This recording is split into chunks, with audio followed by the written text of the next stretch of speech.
Alhamdulillah wa kafa wassalatu wassalamu ala rasulil mujtaba Sayyidina wa habibina wa syafi'ina wa mulana Muhammadin al-Mustafa wa ala alihi wa ashabihi wa dhurriyatihi wa kulli man ittaba'al huda. Asyhadu an la ilaha illallah wahdahu la syarika lah wa asyhadu anna Muhammadan abduhu wa rasuluhu la nabiyya wa la rasula ba'dah. Thumma uhayyikum bi tahiyatil islamiyyah tahiyatin thayyibatin mubarakah. Tahiyati min indillahi tahiyati ahlil jannah. Assalamualaikum warahmatullahi wabarakatuh. Puji syukur kehadirat Allah subhanahu wa ta'ala atas limpahan karunia-Nya pada subuh yang mulia ini. Allah menghimpun kita di dalam lapis-lapis keberkahan, berkah di dalam tempatnya di rumah Allah. Mudah-mudahan setiap langkah yang kita tempuh menuju ke tempat ini, tiap tapaknya menggugurkan dosa-dosa kita, meninggikan derajat kita di sisi Allah subhanahu wa ta'ala, dan menjadi pemudah jalan kita semua menuju ke surga. Berkah di dalam waktunya, sejak sebagian kita berada di masjid di sepertiga malam terakhir ketika Allah turun dan berfirman dari langit dunia, manakah hambaku yang meminta ampun maka akan ampuni, manakah yang meminta rahmatku akan aku sayangi, manakah yang memohon karuniaku akan aku beri. Dan kita mendapatkan kehormatan sunnah fajar 2 rakaat yang lebih berharga daripada dunia seisinya. Demikian pula salat subuh berjamaah yang senilai qiyamul lail semalam penuh, dan disampaikan oleh Allah, innal qur'anal fajri kana masyhuda. Semuanya bacaan Al-Quranul Karim di dalam salat berjamaah di waktu subuh itu disaksikan secara khusus oleh para malaikat. Semua amal anak Adam disaksikan oleh para malaikat, tetapi ahli salat subuh berjamaah adalah VVIP di sisi Allah. Mereka mendapatkan persaksian-persaksian khusus yang kelak akan menjadi kebaikan bagi mereka di akhirat. Dan kita berada di dalam waktu yang berkah seba'da subuh dalam doa-doa Rasulullah sallallahu alaihi wasallam. Allahumma barik li ummati fi bukuriha. Ya Allah, berkahi bagi umatku di waktu pagi mereka. Dan duduk kita semua semoga termasuk taman di antara taman-taman syurga. Sebagaimana sabda Nabi sallallahu alaihi wasallam, majtama'a qaumun fi baitin min buyutillah yatluna kitabullah wa yatadarasunahu bainahum illa ghasyiyatuhumur rahmah wa haffatsumul malaikah wa nazalat alaihimus sakinah wa dzakarahumullahu fi man indah. Rawahu Muslim. Sahih.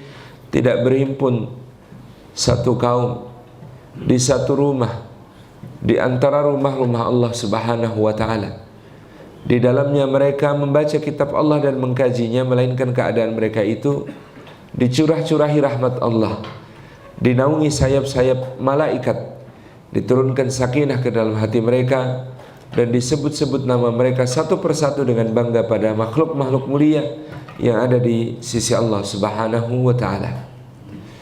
Hadirin jamaah yang dimuliakan oleh Allah subhanahu wa ta'ala, ketika kita melihat anak-anak kita, generasi penerus kita, maka kita mengingat satu ayat yang mulia di dalam surah An-Nisa, ayat yang ke-9, di mana Allah Subhanahu wa taala berfirman, A'udzubillahi minasyaitonir rajim, wal yakhshal ladzina law taraku min khalfihim dzurriyyatan dhi'afan khafu 'alaihim falyattaqullaha wal yaqulu qawlan sadida.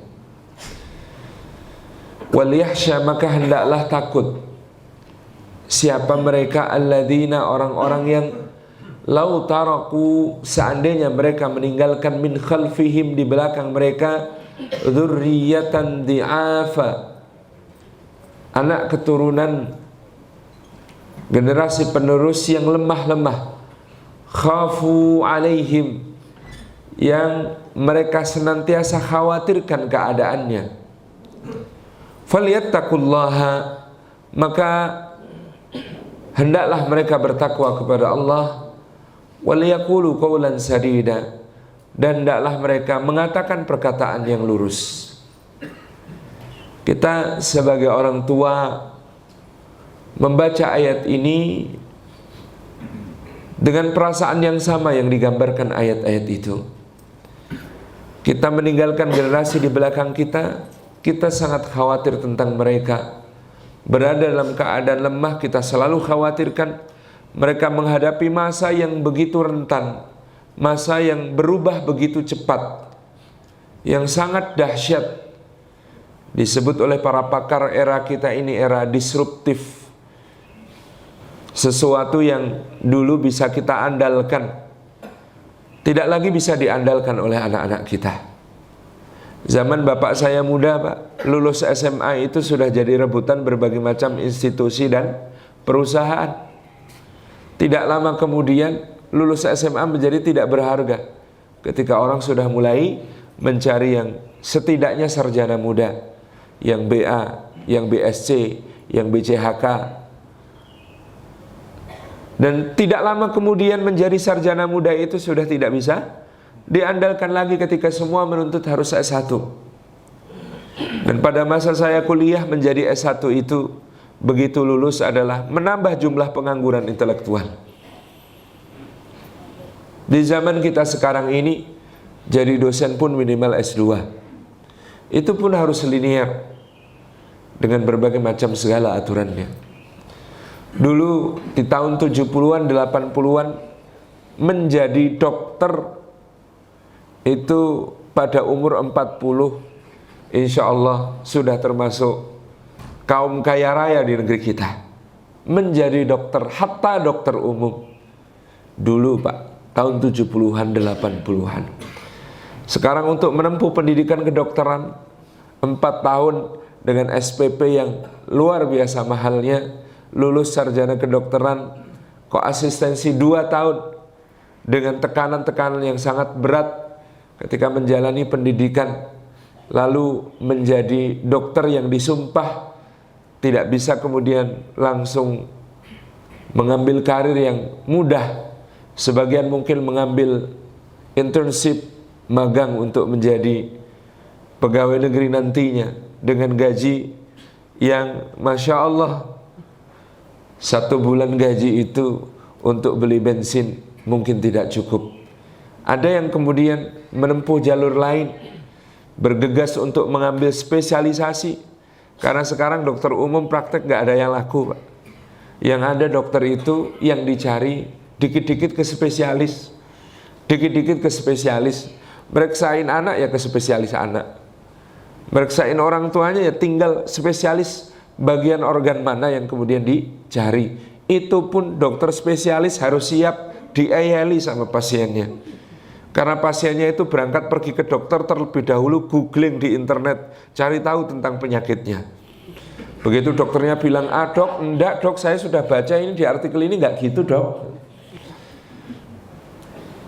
Sudah begitu cari second opinion, nanti kalau sudah sama dokter ini pendapatnya begini, dokter itu beda, saya lebih cocok sama dokter itu, nyari yang lain. Belum lagi tantangannya sekarang Pak, ketika kemudian pasar bebas tenaga kerja ASEAN dibuka, teman-teman dokter dari Singapura, dari Malaysia, dari Thailand itu sudah siap untuk menjadi dokternya orang Indonesia. Mereka belajar keras untuk bisa berbahasa Indonesia, memahami dengan teknologi yang lebih tinggi, datang, berpraktek, dan kemudian merebut pasar. Belum lagi sebentar lagi Pak, saya itu membayangkan dokter itu apa yang masih relevan. Kalau kemudian gitu ya, di Medical Expo di Tokyo beberapa waktu yang lalu itu sudah kita ini tinggal masuk kepada sebuah alat yang bentuknya kayak lemari, di-scan dari atas sampai ke bawah, ketahuan semua kerja organ tubuh kita yang bermasalah di mana, ketahuan semua metabolisme tubuh kita, ketahuan di mana yang kurang nutrisi, ketahuan segala halnya. Tinggal pencet 1 tombol, keluar semua keadaan kita, pencet tombol kedua, keluar semua rekomendasi treatmentnya, obat apa yang harus dimakan, diminum, di mana dietnya, apa makanan yang harus dihindari, itu ya, olahraga yang disarankan, semuanya dalam satu kertas sudah langsung bisa di print. Dokter mau ngapain? Kalau sekarang yang hilang Pak, itu tukang jaga gerbang tol Pak. 3 tahun yang lalu itu masih kita dapat pahala di gerbang tol. Assalamualaikum, selamat pagi. Dapat pahala begitu. Sekarang mau selamat pagi sama mesin. Hilang tanpa kita sadari, tiba-tiba kemudian pekerjaan-pekerjaan itu hilang, digantikan oleh mesin-mesin. Tantangannya luar biasa. Sekarang ini Pak, perusahaan taksi terbesar di dunia itu gak punya mobil Pak, cuma punya aplikasi. Sekarang ini hotel terbesar di dunia namanya Airbnb itu nggak punya kamar Pak. Kok jangankan punya hotel, punya kamar aja ndak, cuma punya aplikasi. Sekarang ini toko buku terbesar di dunia namanya Amazon.com itu nggak punya toko Pak. Orang belanja lewat online. Dia toko buku terbesar di dunia tapi nggak punya toko. Semua berubah begitu luar biasa cepat di zaman kita. Keterampilan-keterampilan yang dulu bisa kita andalkan. Dulu waktu saya SMA, kalau ada lowongan pekerjaan, itu pasti ada syaratnya. Bisa mengoperasikan MS Office, bisa mengoperasikan Adobe Photoshop, bisa mengoperasikan ini, gitu. Sekarang nggak usah ditulis Pak. Otomatis memang harus bisa. Dan kita ini semua, bapak-bapak saya ini digital imigran namanya. Saya penjenengan kalau mundut handphone misalnya gitu ya, sudah beli handphone sampai di rumah mesti dibuka, baca manualnya, baca petunjuknya, latihan nunak-nunuk seminggu lagi lanyah, baru lancar. Anak kita yang sekarang umur 2 tahun begitu dicekeli HP, ora sah maca manual, utak-utik rong dino wis langsung, kok rong dino, rong jam itu sudah langsung pinter pegangnya. Karena mereka digital, natif, penduduk asli dunia digital. Kalau kita imigran Pak, kita ini masih tahu apa hubungannya pensil sama kaset. Loh, anak-anak kita itu enggak tahu loh Pak. Kaset ki opo wae ora ngerti gitu lah. Nah, kita itu karena tahu hubungannya pensil sama kaset Pak. Untuk apa? Fast forward sama rewind gitu. Kita masih tahu bahwa setip itu ada bagian yang coklat untuk pensil, ada bagian yang biru untuk pulpen. Anak kita mana tahu Pak. Kita ini masih tahu bahwa kalau tidak punya setip dulu itu, pensil kita itu ujung atasnya diukel-ukeli pakai karet gelang gitu. Anak kita sudah nggak tahu Pak yang begitu-begitu. Sudah berubah begitu cepat zaman ini sehingga apapun yang kemudian dulu diandalkan orang, sekarang ini usang. Sekarang ini usang, cepat sekali usang. Apa yang dulu terjadi mining boom, pertambangan, yang orang kalau masuk ke dunia pertambangan itu ya, itu biasanya lebih cepat kayanya daripada dokter-dokter. Nah, sekarang enggak lagi. Gamenya sudah berubah aturannya. Dengan berbagai hal yang sekarang menunjukkan kepada kita betapa akan sangat mengkhawatirkan masa depan yang akan dihadapi anak-anak kita. وَلْيَخْشَى الَّذِينَ لَوْ تَرَكُوا مِنْ خَلْفِهِمْ ذُرِّيَّةً ضِعَافًا خَافُوا عَلَيْهِمْ.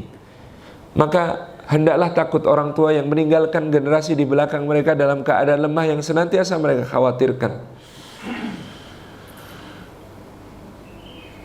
Fal yattaqullaha wa liyaqulu qawlan sadida. Maka obatnya tidak ada lain, tidak ada bukan bagi orang tuanya, hendaklah mereka bertakwa kepada Allah dan mengucapkan perkataan yang lurus. Saya memulai dengan membicarakan soal dunia, tetapi sesungguhnya ayat ini tidak bicara kepada kita tentang soal dunia. Ayat ke-9 surah An-Nisa diletakkan Allah di tengah-tengah pembicaraan tentang warisan dan pembagiannya yang sangat detail di dalam Al-Quranul Karim. Sesuatu yang harus kita jaga sebagai amanat dari Allah. Kita ini kalau sudah mau mati nggak usah mikirkan warisan. Warisan itu ada aturannya, tinggal bagi sesuai apa yang dibuat, apa yang sudah ditulis dalam Al-Quran. Nggak usah dipikirkan. Yang perlu kita persiapkan itu mentalnya anak-anak kita. Karena ayat ini berada di tengah-tengah pembahasan tentang warisan, orang mengira, wah ini kalau anak-anak kita tidak ditinggali warisan yang banyak itu mengkhawatirkan. Pemahaman yang keliru. Justru ayat ini mau mengatakan, mau ditinggali harta berapapun banyaknya, nggak akan pernah cukup kalau kita tidak mewariskan perkara-perkara yang lebih besar daripada soal harta. Sejarah itu Pak, Masya Allah, menjadi cermin bagi kita. Ada seorang khalifah daulah Bani Umayyah namanya Al-Walid bin Abdul Malik. Al-Walid bin Abdul Malik ini ketika meninggal, warisannya Pak, selain ternak-ternak yang tidak terhitung, ladang-ladang yang sangat luas, masing-masing anaknya itu dapat cashnya, warisan dari bapaknya yang namanya Walid bin Abdul Malik itu, setiap anak 40 juta dinar Pak. 1 dinar itu 4,25 gram emas 22 karat. Kalau 40 juta kalikan 4,25 gram, kita bisa membayangkan berapa banyak satu orang dapat warisan. Satu orang cashnya dapat 40 juta dinar. Anaknya banyak, itu pun anaknya banyak, dan 40 juta dinar ini Masya Allah. Pernah ngitung Mbak, 40 juta. Katakanlah 1 dinarnya kita hitung 2,5 juta aja. 2,5 juta kalikan 40 juta. 100 triliun. Satu orang anak Pak, warisannya 100 triliun. Walid meninggal digantikan oleh adiknya namanya Sulaiman bin Abdul Malik. Ketika Sulaiman bin Abdul Malik meninggal dalam keadaan berusia muda, maka dia dibisiki oleh para ulama supaya mengangkat penggantinya orang yang saleh untuk meringankan hisabnya di akhirat. Maka Sulaiman bin Abdul Malik digantikan oleh adik ipar sekaligus sepupunya namanya Umar bin Abdul Aziz. Ketika Umar bin Abdul Aziz menjelang meninggal setelah 2,5 tahun memimpin kaum muslimin dengan keberkahan yang luar biasa, maka dihitunglah hartanya, sehingga ketika dia meninggal itu anak-anaknya kira-kira masing-masingnya akan mendapatkan warisan senilai 8 dirham. 1 dirham itu cuma 3,5 gram perak. 3,5 gram perak itu harganya sekarang tidak ada 100.000. Katakanlah kita bulatkan ke atas 100.000 aja wis. 100.000 kalikan 8. 800.000 ripis. Jomplang sekali dengan khalifah sebelumnya. Khalifah sebelumnya anaknya dapat warisan 100 triliun. Per anak itu cuma cashnya, belum menghitung lahan sama ternaknya. Anak-anaknya Umar bin Abdul Aziz dapat warisan itu 800.000 ripis. Maka adik iparnya namanya Maslamah bin Abdul Malik mengatakan kepada Umar bin Abdul Aziz, "Wahai Amirul Mukminin, tegakah engkau meninggalkan anakmu dalam keadaan yang begini, miskin? Demi Allah, tolong wasiatkan mereka kepadaku, biar aku yang menjadi penjamin mereka, biar aku yang menjadi perawat mereka sampai nanti mereka dewasa." Kata Umar bin Abdul Aziz, "Aku sudah menitipkan mereka kepada yang lebih kaya daripada engkau." Kata Maslamah, "Siapa yang lebih kaya daripada saya? Saya ini selain seorang pangeran Bani Umayyah, saya ini seorang pedagang yang dagangan saya membentang dari Yaman sampai Azerbaijan, dari Maroko sampai Pakistan. Jadi kafilah dagangnya Maslamah bin Abdul Malik itu bekerja siang malam di bentangan negara antara Maroko sampai Pakistan, dari Yaman sampai Azerbaijan." Kata dia, "Siapa yang lebih kaya dari saya?" Kata Umar bin Abdul Aziz, "Allah. Saya sudah menitipkan semua anak saya kepada Allah. Wahai Maslamah, lebih baik engkau mempersiapkan jawabanmu kelak kepada Allah ketika Allah bertanya kepadamu, dari mana kekayaanmu engkau dapatkan dan bagaimana engkau membelanjakannya." Itu kalau kita jelek gitu ya. Masya Allah. Sejarah berubah cepat Pak pada masa itu. Tidak sampai 25 tahun kemudian Daulah Bani Umayyah tumbang. Apa yang terjadi? Anak-anaknya Walid bin Abdul Malik yang warisannya 100 triliun per orang itu tidak lama kemudian menjadi buronan, miskin, menggelandang di kota-kota. Sementara anak-anaknya Umar bin Abdul Aziz menjadi pembayar zakat terbesar pada zamannya. Karena yang diwariskan oleh Umar bin Abdul Aziz bukan harta, tetapi falyattaqullaha waliyaqulu qawlan sadida. Maka hendaklah mereka bertakwa kepada Allah dan mengucapkan perkataan yang lurus. Apa yang hendak kita ajarkan kepada anak-anak kita, yang ingin kita sifatkan kepada anak-anak kita ketika zaman berubah begini cepat, dengan segala sesuatu yang mudah usang, keterampilan mudah usang, ilmu dan gelar sarjana mudah usang. Yang harus kita ajarkan kepada anak-anak kita adalah sesuatu yang jauh lebih besar daripada itu. Kata Imam Asy-Syafi'i rahimahullah ta'ala, seseorang tidak disebut kaya kalau dia memiliki sesuatu hanya yang masih dapat dihitung nilainya. Dan dia tidak disebut kaya kalau dia memiliki sesuatu yang masih bisa dibeli dengan harta. Yang kaya sejati adalah yang memiliki sesuatu yang tidak dapat dibeli dengan harta. Maka ketika kita membicarakan masa muda Muhammadin sallallahu alaihi wasallam, kita teringat apa yang disampaikan oleh Profesor John Cao dari Columbia University. Beliau seorang pakar manajemen yang kemudian mengatakan teori manajemen modern bertekuk lutut di hadapan sifat seseorang yang mempengaruhi miliaran manusia pada hari ini, namanya Muhammad sallallahu alaihi wasallam. Teori entrepreneurship modern bertekuk lutut di bawah sifat-sifatnya yang sudah disebut dengan begitu indah: siddiq, amanah, tabligh, fatanah. Kata Profesor John Cao, siapa yang kemudian memiliki keempat sifat ini, maka dia akan menjadi entrepreneur, businessman, self-employed, bahkan seorang yang kemudian menjadi petualang masa depan yang tidak terbatas, dan mereka akan selalu sukses kapanpun jua kalau memiliki keempat sifat ini. Bagaimana kemudian kita semua, Bapak Ibu yang dirahmati Allah, mempersiapkan anak-anak kita untuk memiliki, meskipun tidak 100%, tetapi sebagian besar dari sifat kenabian ini di dalam menyongsong masa depannya. Seperti katakan Profesor John Cao, inilah sifat-sifat yang akan membuat survive di masa yang akan datang. Yang pertama, siddiq. Perkara besar yang kemudian harus kita ajarkan kepada anak-anak kita, dan berpangkal pada tauhidullah, berpangkal pada iman kepada Allah, dan muraqabatullah, berpangkal kepada rasa diawasi selalu oleh Allah subhanahu wa ta'ala. Maka Luqman itu ketika memberikan ajaran kepada anaknya, yang pertama-tama, ya bunayya la tusyrik billah, hai anakku jangan mempersekutukan Allah. Yang kedua, ya bunayya innaha intakum mithqala habbatin min khardalin fatakum fi sahrah aw fis samawati aw fil ardi ya'ti bihallah innallaha latiful khabir.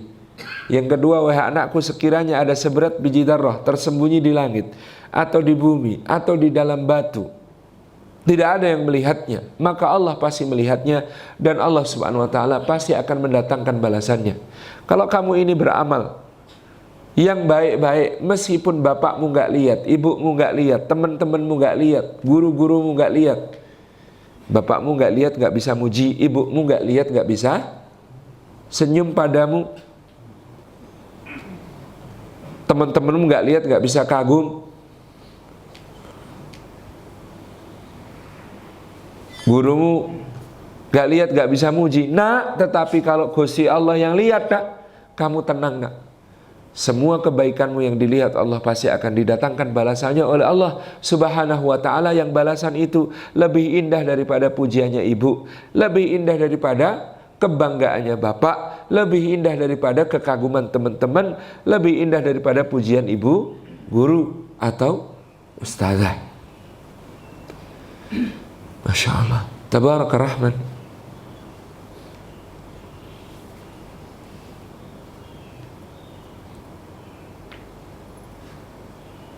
Pangkalnya di situ. Dan sebaliknya kita kemudian menanamkan kepada anak-anak kita seperti yang dikatakan Luqman, seandainya nak engkau ini berbuat keburukan seberat biji darah, meskipun teman-temanmu gak lihat, gak bisa ngejek kamu, bapakmu gak lihat, gak bisa negor kamu, ibumu gak lihat, gak bisa cemberutin kamu, gurumu di sekolah gak lihat, gak bisa marahin kamu, tapi kalau itu perbuatan jelek, nah Allah pasti lihat. Tidak ada yang tersembunyi dari Allah subhanahu wa ta'ala, di langit, di bumi, bahkan di dalam batu, tidak ada yang tersembunyi dari Allah. Dan kalau Allah subhanahu wa ta'ala mengetahuinya, pasti Allah akan mendatangkan balasannya. Dari situ kita didik anak-anak kita untuk menjadi pribadi yang siddiq seperti Muhammad sallallahu alaihi wa alihi wa sahbihi wasallam. Bagaimana kemudian beliau menjalani masa muda dengan kejujuran yang luar biasa. Beliau mengatakan, aku pada umur 10 tahun menjadi penggembala domba orang-orang Quraisy. Setiap hari upahku segenggam kurma. Dan pada suatu hari ketika menggenggam kurma yang menjadi upahnya, diceritakan Nabi SAW itu, ada satu kurma itu yang keluar dari genggamannya. Maka kurma yang keluar dari genggamannya ini dia kembalikan kepada yang telah mengupahnya untuk menggembala kambing. Kenapa? Ini di luar genggaman saya, berarti bukan hak saya. Karena perjanjiannya upahnya segenggam kurma. Lepas dari genggaman, ini segenggaman begini. Nah, ada yang merucut gitu Pak. Lepas satu, itu beliau kembalikan. Sesuatu yang Masya Allah, kalau kita digenggam-genggam, piye carane men masuk maneh gitu. Gelesep itu. Dan didikan ini yang luar biasa pada pribadi Muhammad sallallahu alaihi wasallam, seorang yang siddiq, seorang yang begitu jujur.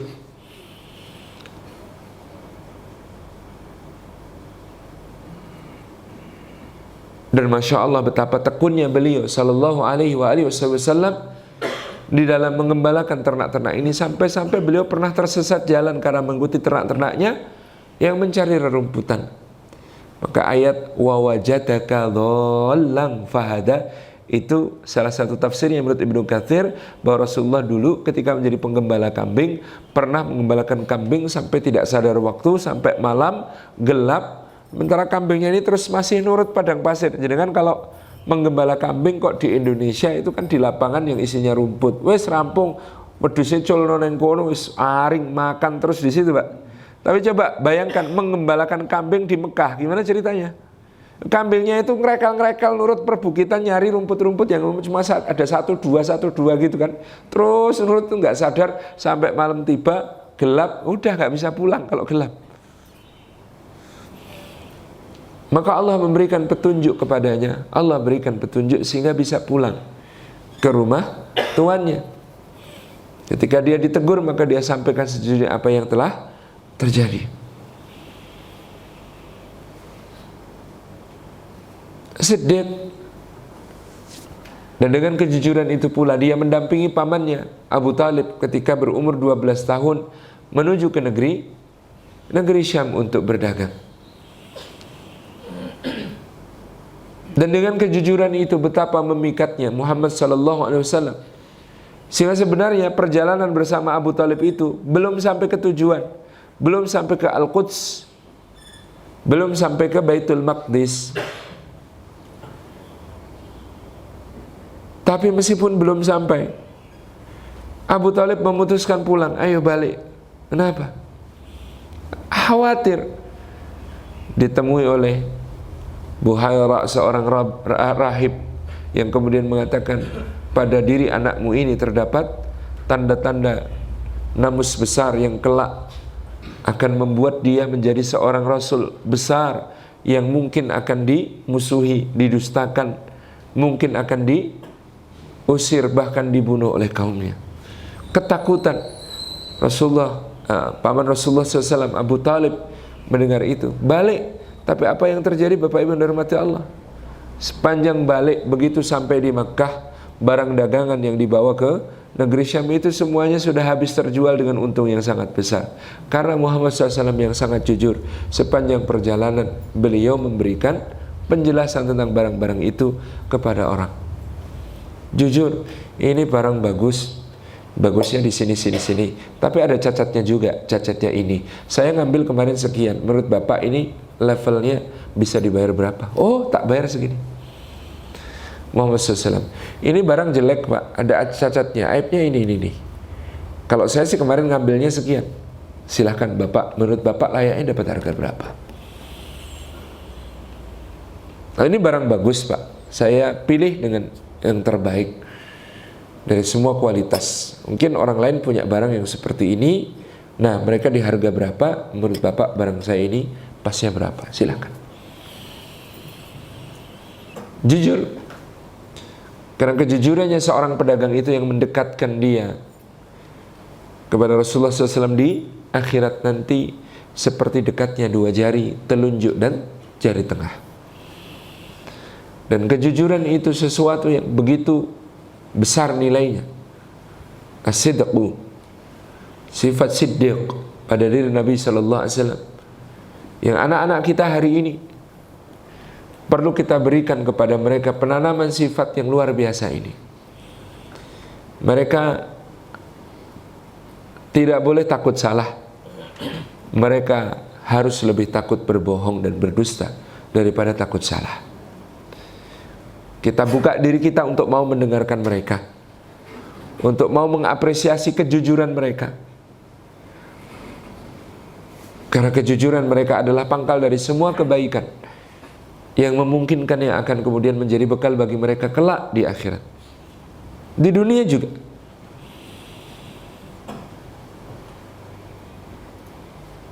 Kadang-kadang kita sebagai orang tua hanya senang melihat anak kita berprestasi. Tapi kita sudah harus mulai menata. Nak, yang penting bukan kamu dapat nilai berapa. Yang penting bagaimana belajarmu dan kemudian engkau jujur di dalam mengikuti ujian itu. Karena kejujuran itu tidak akan hilang di berbagai macam hal yang nanti akan kamu hadapi di kehidupan. Kamu nilai sekarang bangga dapat 9, tapi masih kelas 2 SMP. Masa depanmu masih panjang. Nanti kalau kamu mencari pekerjaan, nilai kelas 2 SMP itu nggak kepake. Mosok kita cari pekerjaan pas umur 22 tahun, lalu nunjukin rapot SMP. Maka jangan terpesona dengan hasil-hasil itu, tetapi bagaimana kemudian kita memberikan apresiasi kepada anak-anak kita pada perkara-perkara yang baik. Ibu-ibu, bapak-bapak, bahkan anak-anak kita kalau masih kecil, muji saja ada ilmunya. Salah satu pujian yang dianjurkan adalah, satu, jelas memuji Allah, jangan memuji anaknya. Alhamdulillah ya nak, gitu. Pertama-tama yang dipuji adalah Allah. Yang kedua, kalau muji, dahulukan memuji effort, memuji usaha, bukan memuji sesuatu yang telah ada pada dia secara langsung dari Allah.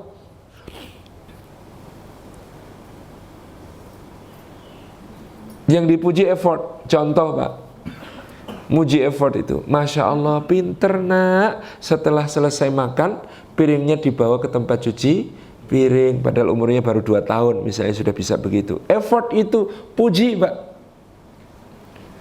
Tapi nek ganteng, Masya Allah ganteng, jo sering-sering dipuji begitu. Pujian yang seperti itu hanya bermanfaat kalau disebut nama Allah. Kalau enggak, bahaya malah. Jadi yang dipuji effortnya. Masya Allah nak, pinter, habis main, mainannya dimasukkan lagi ke kotak mainan. Ini puji Pak.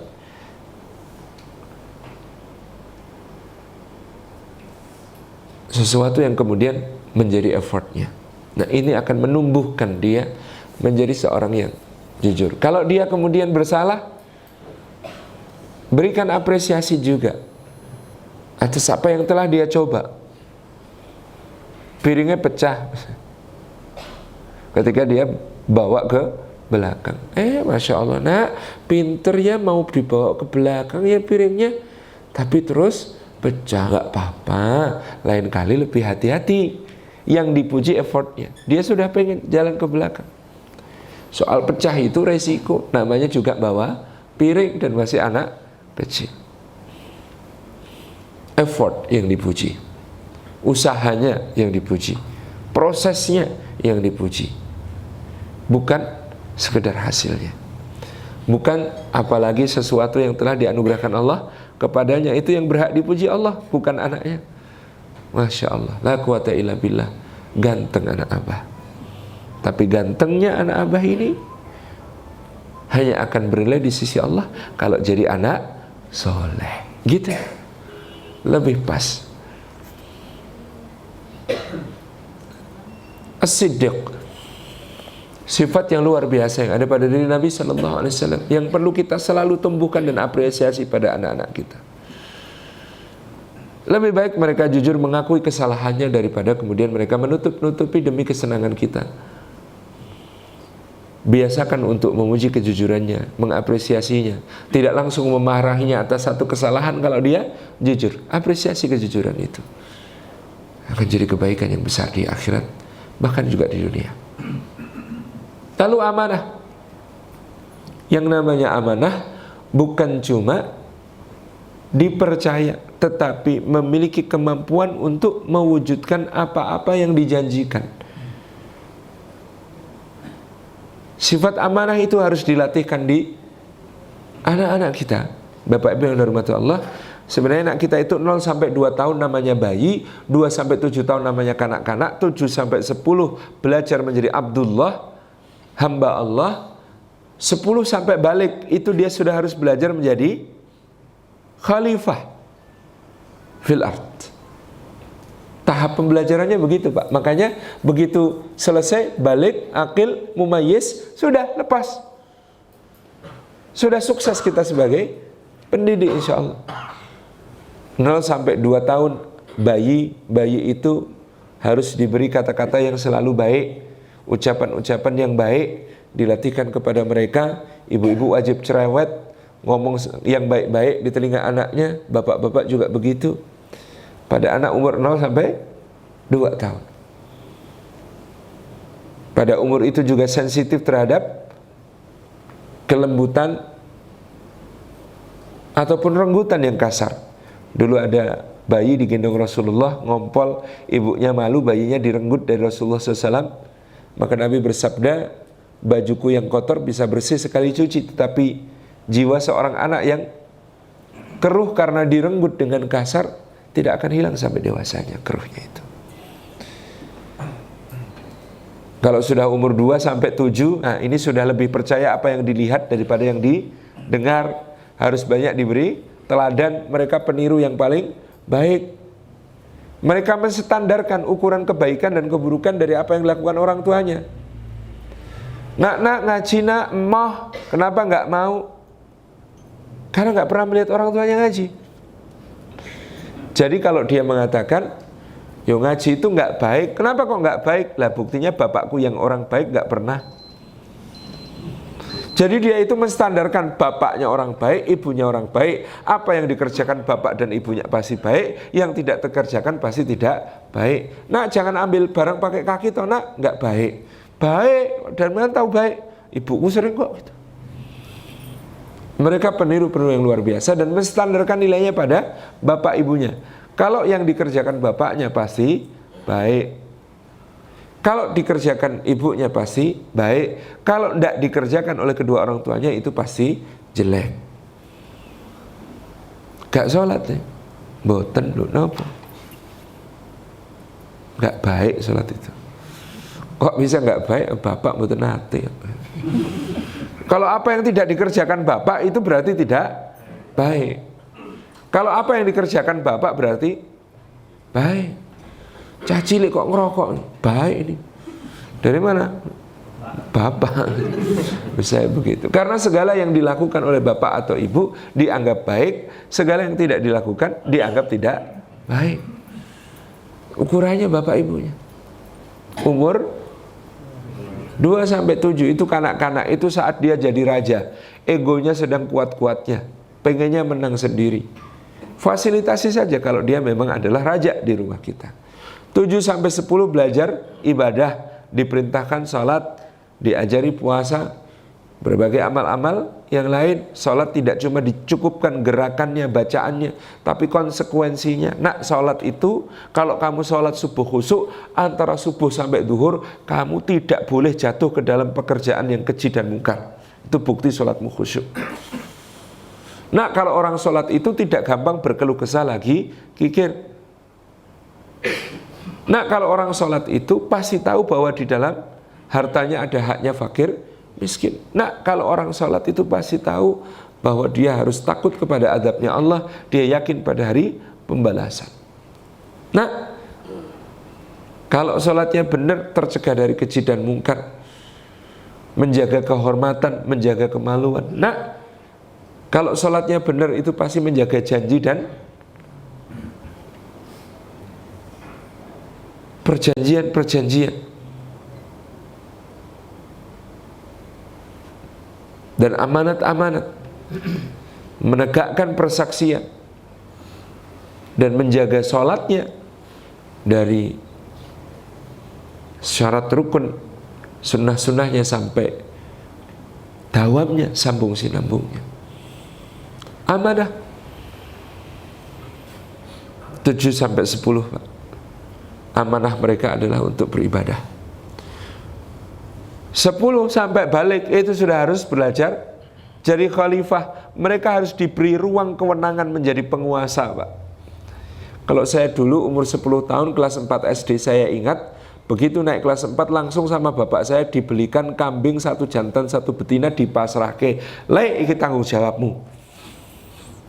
Maka saya yang nyarikan makan, yang ngasih minum, yang kemudian merawat dan lain sebagainya, sampai nak kumanak beranak beberapa. Ketika kemudian saya kelas 6 SD lulus, itu kambing-kambing itu dijual sama bapak, dipakai untuk biaya masukin saya ke pesantren sama ke SMP. Sehingga ketika itu kemudian bapak mengatakan, "Nak, coba lihat, kamu sendiri loh yang biayai kamu sekolah sama mondok." Wah, itu bangganya sampai sekarang nggak hilang-hilang, Pak. Karena memang ternyata ngelatih kepemimpinan anak yang paling penting itu suruh angon wedus, angon kambing. Saya makanya sering menghimbau ke teman-teman SDIT, harusnya kurikulum kelas 4 sampai kelas 6 ada kurikulum angon kambing. Semua nabi dan rasul itu tidaklah mereka diangkat kecuali sebelumnya mereka menjadi para gembala, Pak. Nabi dan rasul itu semuanya penggembala, nggak ada yang tidak penggembala. Karena belajar menggembalakan ternak-ternak di waktu kecil itu sangat bermanfaat untuk melatih emosi, kedewasaan, cara berpikir, cara bersikap kelak memimpin manusia. Ini yang kemudian luar biasa dari sifat amanah ini. Kita latihkan untuk anak-anak kita, kita berikan kepada mereka pemahamannya ketika mereka umur 10 tahun sampai mereka balik. Kalau ngasih uang jajan juga beda, Pak. Kalau anak umur 7 tahun itu dikasih uang jajan, ini 10.000, yang 2.000 buat berangkatnya, 2.000 buat pulangnya, yang 6.000 buat jajan di sekolah, yo. Itu namanya ngasih uang saku anak di bawah 10 tahun. Kalau sudah 10 tahun ke atas itu bilang sama anak kita, "Nak, kamu bikin proposal, anggaranmu sebulan ke depan, mau beli apa saja, keperluannya apa saja, ajukan ke bapak atau ke ibu. Nak, nanti bapak periksa mana yang layak untuk didanai, mana yang tidak. Nanti kamu pegang dananya, akhir bulan bikin laporan, belanja apa saja, sisa berapa." Lo harus mulai begitu, Pak. Anak umur 10 tahun harus mulai dibegitukan. Mereka harus punya pertanggungjawaban. Maka kalau anak kita umur 10 tahun sudah ngitung budget bulanan, Pak, umur 30 jadi wali kota sudah mantep, Pak. Serius ini. Minimal ya jadi ketua RT. Udah mantep. Ngatur anggaran RT-nya itu sudah enak. Umur 50 tahun jadi presiden itu sudah temoto. Wong memang cuma beda angkanya kok. Kalau umur 10 tahun sudah bisa ngatur anggaran ini, pemasukan sekian, pengeluaran sekian.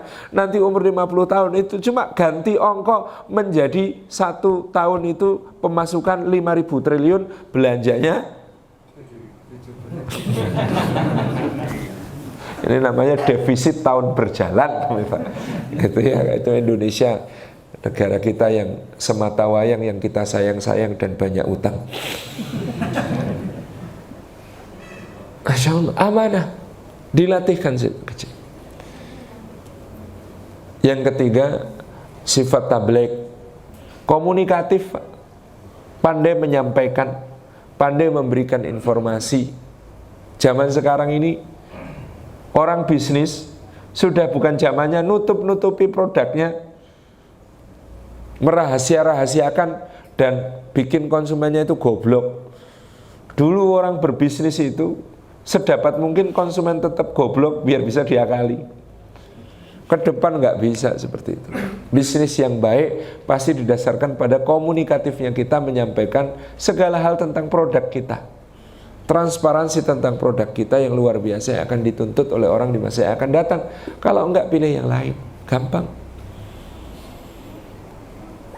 Ini eranya disruptif tadi saya sampaikan.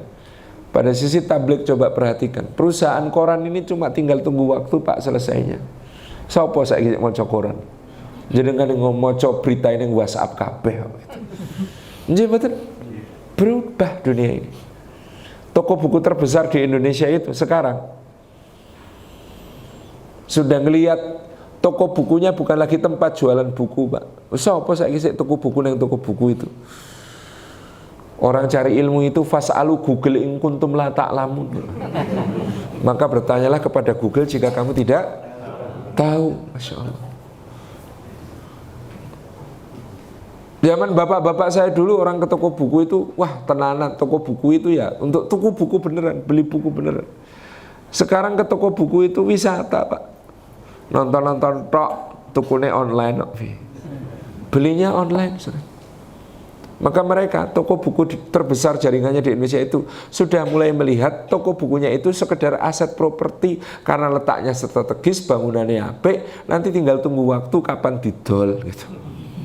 Setelah harganya naik. Wes ora cucuk itu gaji karyawan dibandingkan buku yang terjual. Itu sudah hampir tidak masuk, Pak. Tidak masuk, Pak Eko. Ini luar biasa. Maka anak-anak kita harus tabligh, ngomongnya pinter, enak, nyambung. Ini abad kebijaksanaan.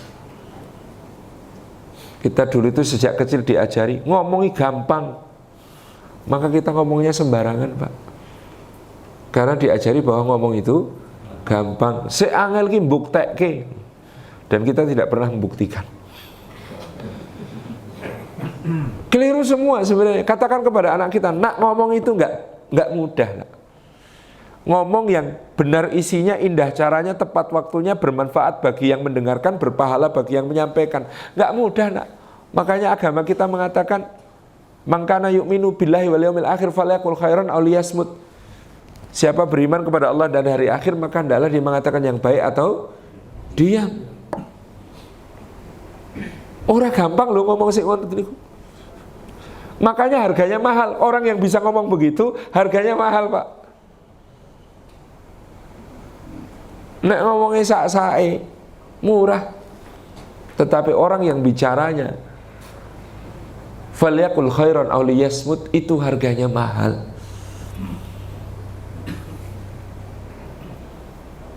Yang dibicarakan baik, benar isinya, indah caranya, tepat waktunya, bermanfaat, berpahala, mahal Pak.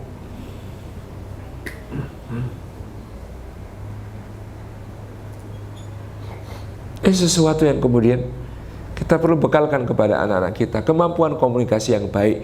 Ibu-ibu punya tugas mengenalkan kosakata sebanyak-banyaknya kepada anak-anak, karena ibu-ibu itu wakilnya Gusti Allah dalam soal itu.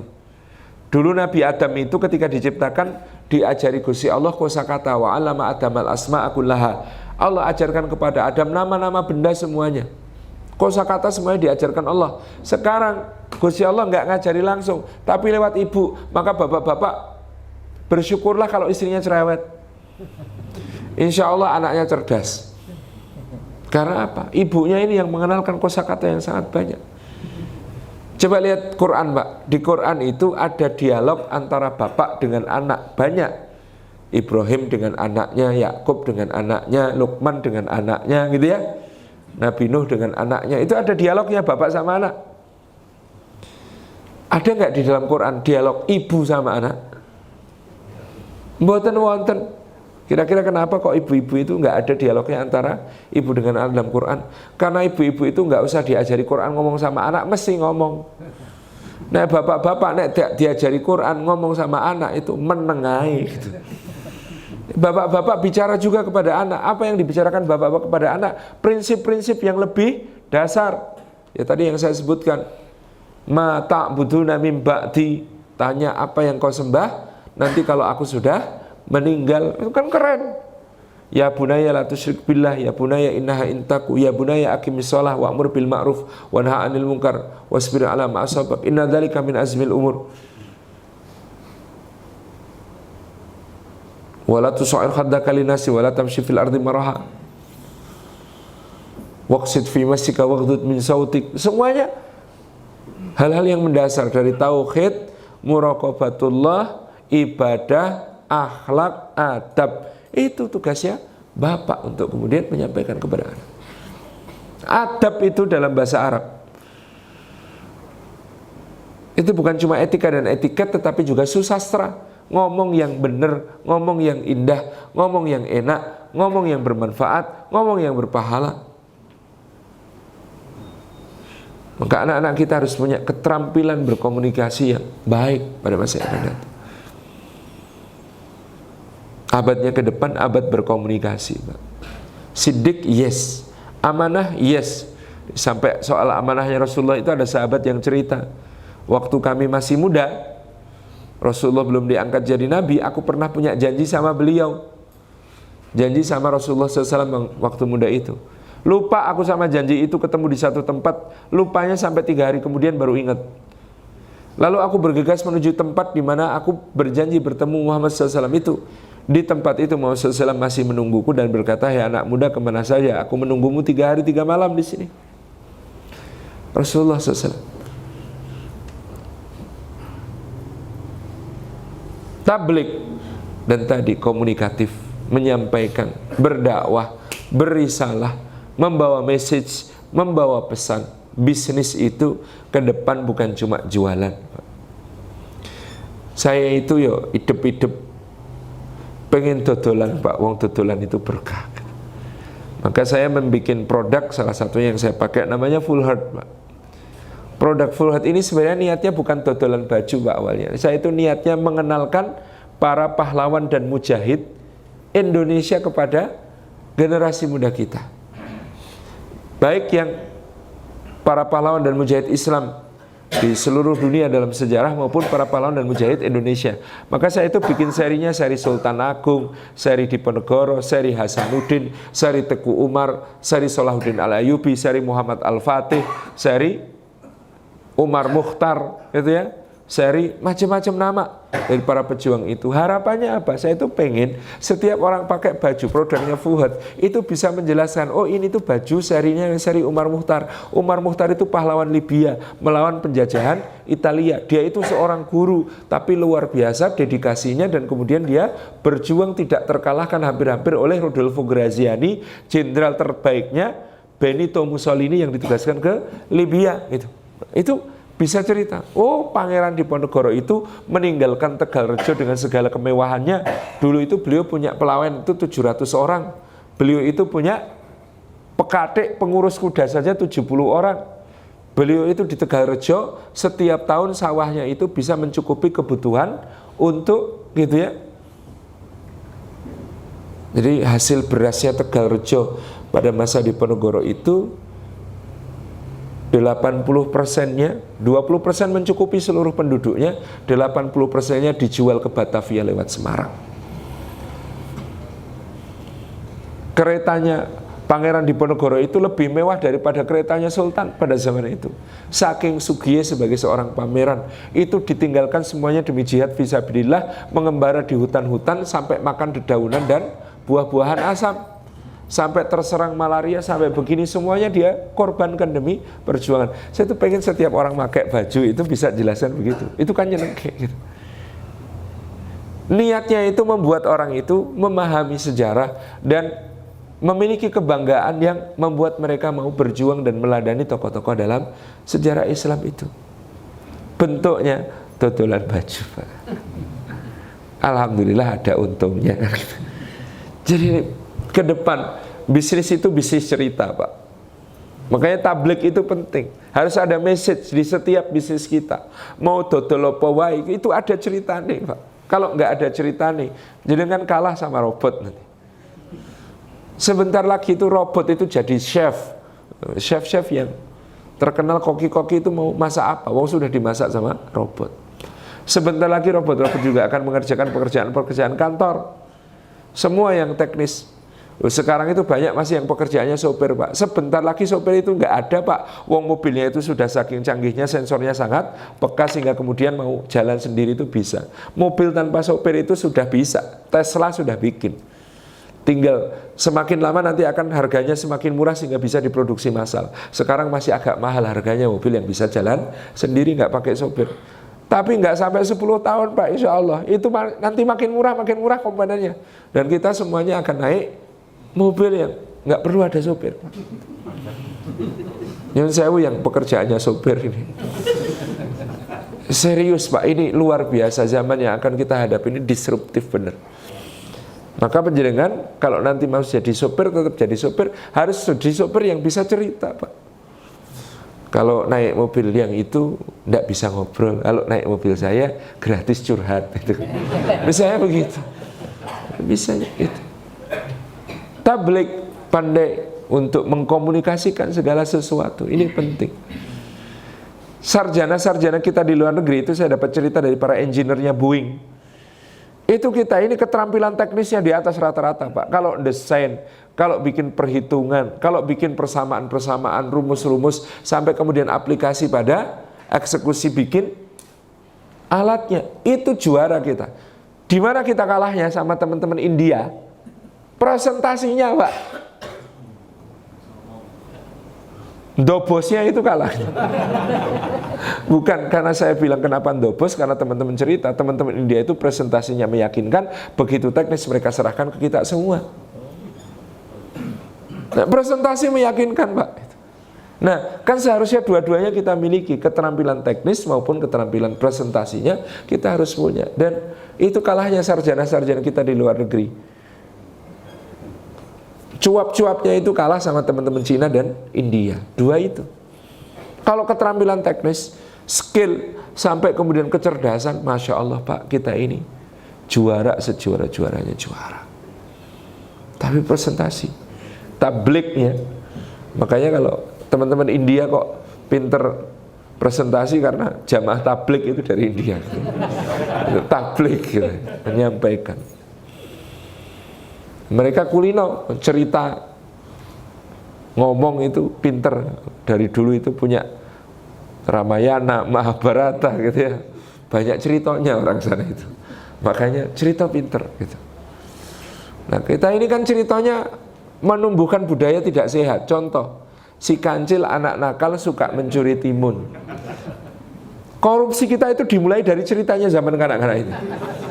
Sudah anak nakal suka mencuri timun, tapi pahlawan, Pak. Coba kita waktu kecil kagum nggak sama kancil? Bisa ngalah ke boyo, bisa ngalah ke macan, bisa ngalah ke ini, ngalah ke itu, gitu kan?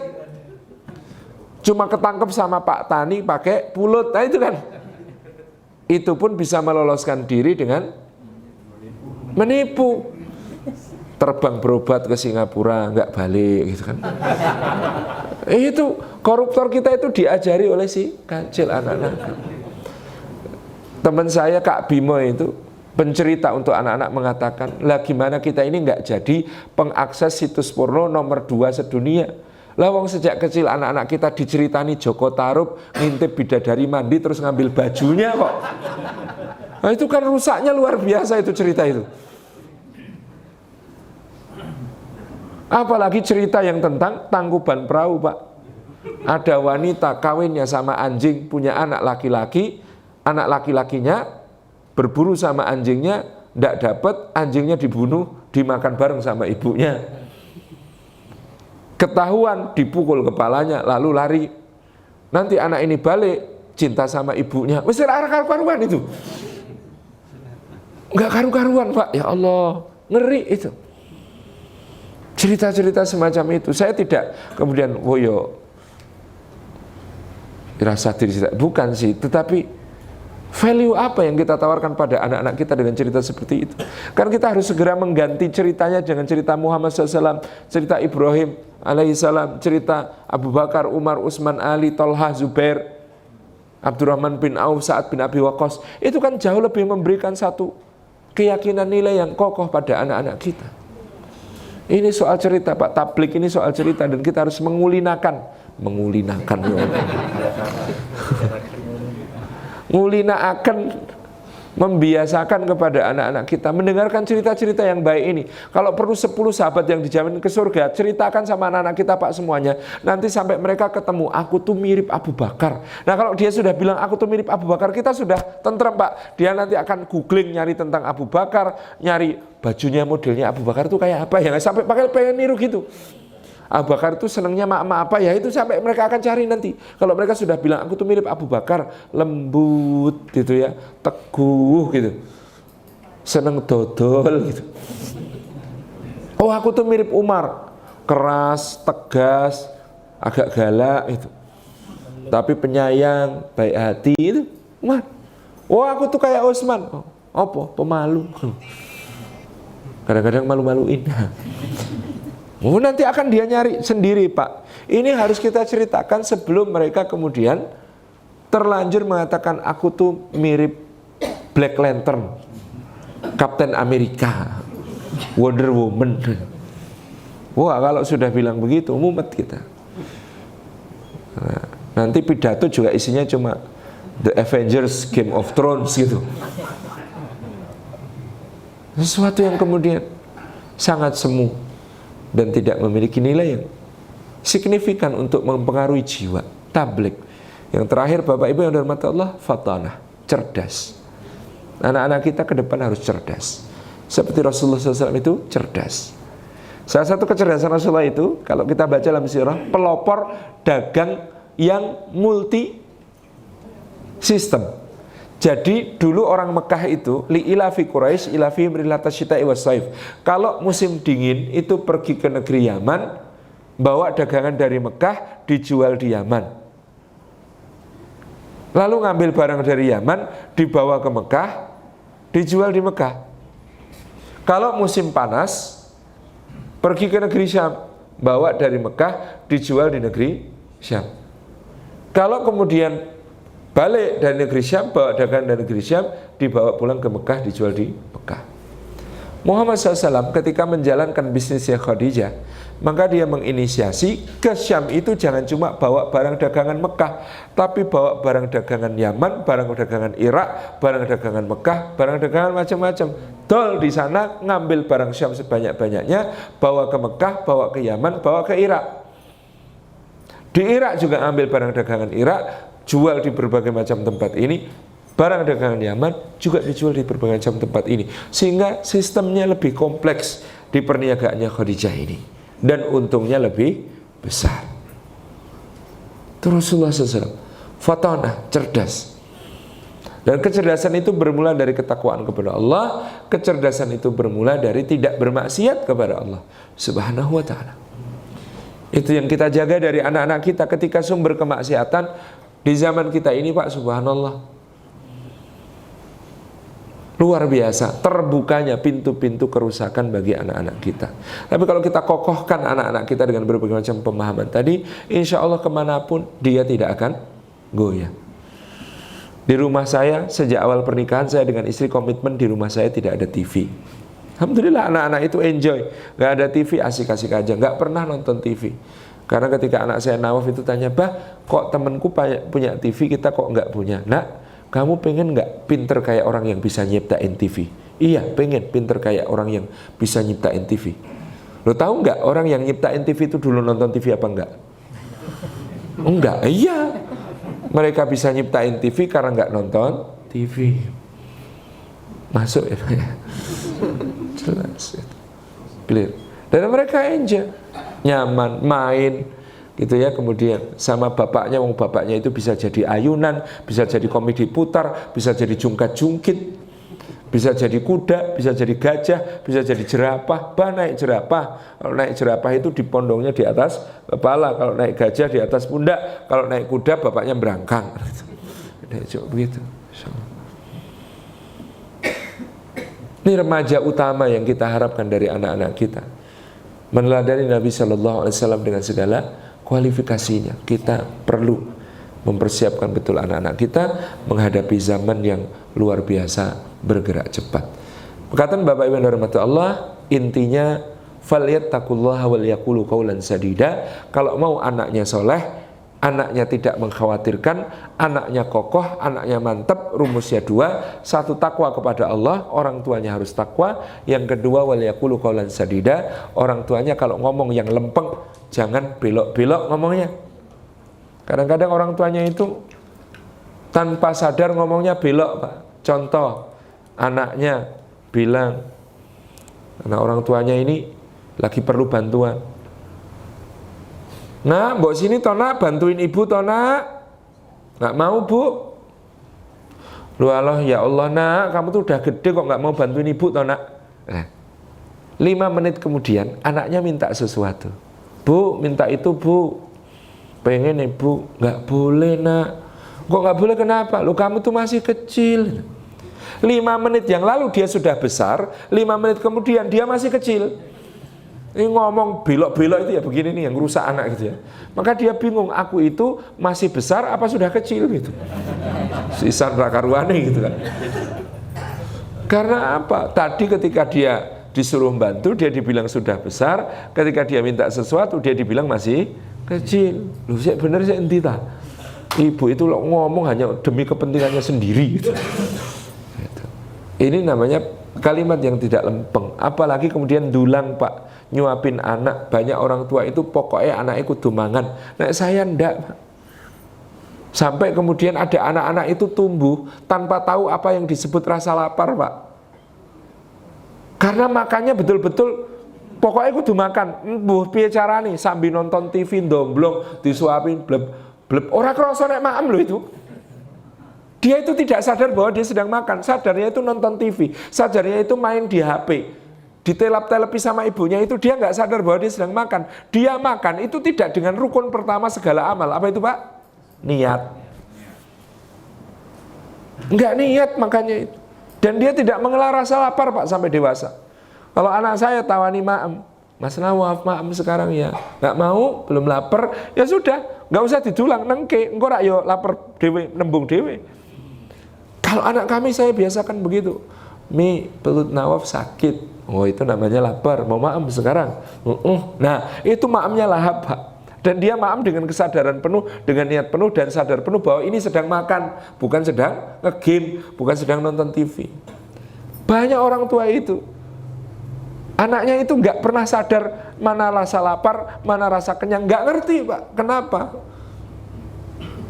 Ngasih makannya kayak robot, Pak. Disuruh lihat HP atau disuruh nonton TV disambil ndomblong. Fokusnya bukan pada makan, pada yang ditonton.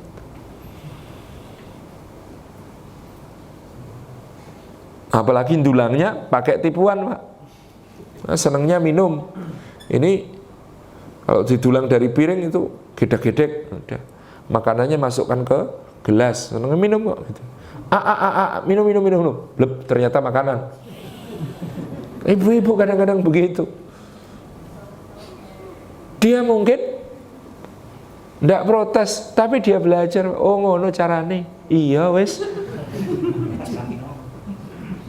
Mau pergi nggak pamit, malah dipegang pembantunya suruh dia cicak. Oh, cicak nak, cicak itu. Terus ibunya menyelinap pergi nggak pamit. Ya nggak nangis memang, tapi besok belajar. Oh gitu caranya, oke. Besok aku umur 11 tahun tak suruh lihat TV, aku nyelinap pergi. Subhanallah. Hati-hati dengan yang kita ajarkan kepada anak kita dengan segala hal ini. Demikian Bapak Ibu rahmatullah, sudah jam pagi. Mohon doa, masih perjalanannya panjang hari ini, masih ke Sidoarjo sama ke Malang insya Allah acaranya. Mudah-mudahan berkah, bermanfaat. Kita tutup dengan doa, tidak perlu ada tanya jawab saya kira. Saya takut kalau ditanyai nggak bisa jawab.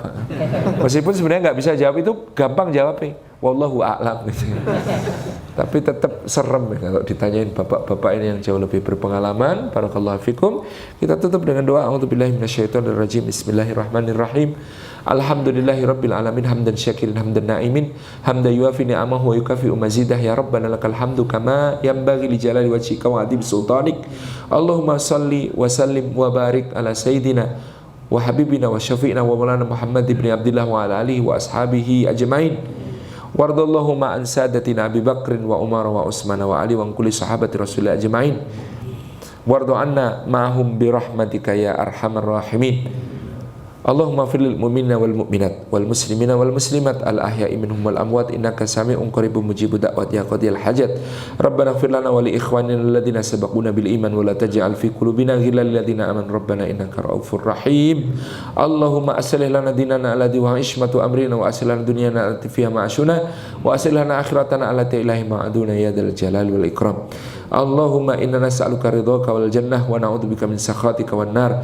Allahumma inna nas'aluka al huda wat tuqa wal afafa wal ghina. Allahumma inna nas'aluka salamatan fid din wa afiatan fil jasad wa barakatan fil rizqi wa ziyadatan fil ilmi wa taubatan qabla al maut wa rahmatan indal maut wa maghfiratan ba'dal maut. Allahumma hawwina 'alaina fi sakratil maut wa najatan minal wal afa indal hisab. Rabbana dhalamna anfusana wa illam taghfir lana tarhamna lanakunanna minal khasirin.